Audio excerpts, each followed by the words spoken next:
দর্শক, আসছে পবিত্র ঈদ উল ফিতর। ঈদ মানে আনন্দ, খুশি আর অনেক সাজ। তরুণীরা সাজের ক্ষেত্রে প্রথমে প্রাধান্য দেয় মেহেদি লাগানোকে। আর মেহেদি লাগানোর উপযুক্ত সময় হচ্ছে চাঁদ রাত। চাঁদ রাতে চারিদিকে মেহেদি লাগানোর হিড়িক পড়ে যায়। তবে অনেকেই জানে না সঠিক পদ্ধতিতে কিভাবে মেহেদি লাগাতে হয়, যার ফলে 2 থেকে 3 দিনের মধ্যেই মেহেদির রং উঠে যায়। তবে সামান্য কিছু পন্থা অবলম্বন করলে মেহেদির রং হবে দীর্ঘস্থায়ী। তো চলুন এবার জেনে আসি সেই পন্থাগুলো। প্রস্তুতি: প্রথমেই হাত সাবান দিয়ে ভালো করে ধুয়ে নিতে হবে এবং হাত শুকনো রাখতে হবে।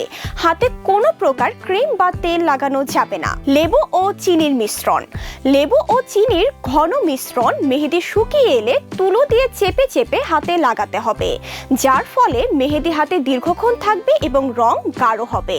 সময়: মেহেদি কমপক্ষে 7 থেকে 8 ঘন্টা হাতে রাখতে হবে, আর যদি সম্ভব হয় তাহলে সারা রাত রেখে দেয়া ভালো। পানি ব্যবহার: মেহেদি শুকিয়ে যাওয়ার পর অন্তত 12 ঘন্টা হাতে পানি লাগানো যাবে না। তেল ব্যবহার: মেহেদি উঠিয়ে ফেলার পর হাতে সরষে বা নারকেল তেল ব্যবহার করতে পারেন, এতে রং বেশ গাঢ় হবে। দর্শক, সবশেষে মনে রাখতে হবে মেহেদি তুলে ফেলার ক্ষেত্রে কোনোভাবে পানি ব্যবহার করা যাবে না এবং মেহেদি শুকিয়ে উঠিয়ে ফেলার পর লবঙ্গ বা লেবুর রস মেহেদিতে ব্যবহার করতে পারেন, এতে আপনার রং দীর্ঘস্থায়ী হবে। সবাই ভালো থাকুন, ধন্যবাদ। ঈদ মোবারক।